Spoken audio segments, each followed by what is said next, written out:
महर्षि अथर्व की पत्नी शांति से दधीची जी का जन्म हुआ था। छोटेपन से ही दधीची बड़े शांत, परोपकारी और भगवान के भक्त थे। उन्हें भगवान शंकर का भजन करना और तपस्या में लगे रहना यही अच्छा लगता था।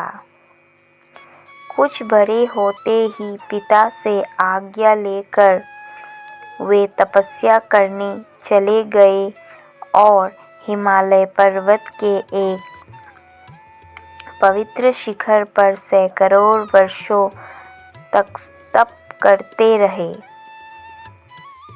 त्वष्टा के पुत्र वृत्रासुर ने जब देवताओं को हराकर स्वर्ग पर अधिकार कर लिया और देवताओं को उस असुर को जीतने का कोई उपाय नहीं सूझ पड़ा, तो वे भगवान नारायण की शरण में गए।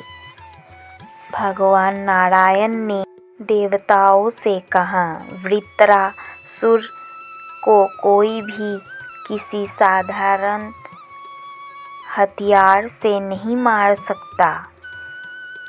वो पहले जन्म में शेषजी का भक्त था। उसे तो महर्षि दधीची को हड्डियों से बने वज्र के द्वारा इंद्र ही मार सकते हैं। महर्षि धर्म दधीची ने इतनी बड़ी तपस्या की है कि उनकी हड्डियों में अपार शक्ति आ गई है। वे इतने परोपकारी हैं कि मांगने पर अपनी हड्डियां अवश्य दे देंगे। महर्षि दधीची जैसे तपस्वी को कोई मार तो सकता नहीं था। देवता जानते थे कि वे क्रोध करें तो किसी को भी भस्म कर सकते हैं, इसीलिए सब देवता उनके आश्रम में गए। ऋषि ने देवताओं का आदर किया, उनकी पूजा की।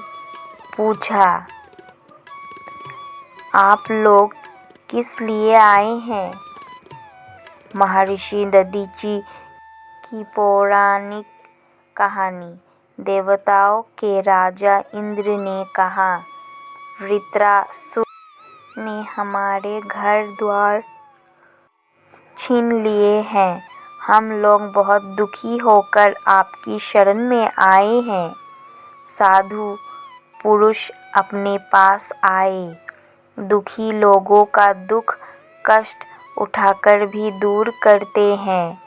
महर्षि दधीची बोले, मैं ब्राह्मण हूँ, युद्ध करना मेरा धर्म नहीं है।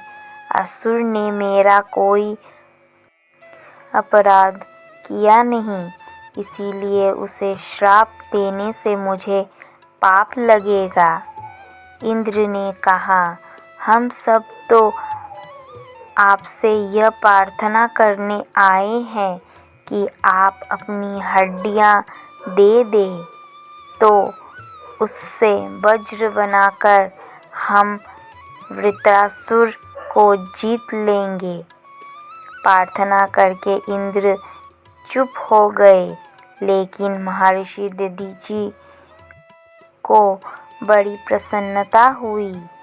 वे बोले, यह तो बहुत उत्तम बात है। मृत्यु तो एक दिन होनी ही है। किसी का उपकार करने में मृत्यु हो जाए, उससे उत्तम बात और क्या होगी। मैं अभी शरीर छोड़ रहा हूँ, आप लोग मेरी सब हड्डियाँ ले लें। महर्षि ने आसन लगाया, नेत्र बंद किए और योग के द्वारा शरीर छोड़ दिया। जंगल की गाय वहां आ गई और उन्होंने दधीची के देह का सब चमड़ा, मांस आदि चाट लिया। उनकी हड्डियों से विश्वकर्मा ने वज्र बनाया। उसी वज्र से इंद्र ने वृत्रासुर को मारा। दूसरों का उपकार करने के लिए अपने शरीर की हड्डियां तक देने वाले महर्षि दधीची मरकर भी अमर हो गए। जब तक पृथ्वी रहेगी, लोग उनका स्मरण करेंगे और आदर भाव से उनके लिए सिर झुकाएंगे। भाइयों, बहनों और मेरे प्रिय भक्तजनों, अगर मेरी कहानी आपको पसंद आई हो तो प्लीज़ इसे लाइक करें और कमेंट करके बताएं कि यह कहानी आपको कैसी लगी। साथ ही सब्सक्राइब करें मेरे चैनल भक्ति सागर 93 को। मैं एक नया यूट्यूबर हूँ। मुझे आपकी हेल्प और सपोर्ट की अधिक ज़रूरत है। धन्यवाद।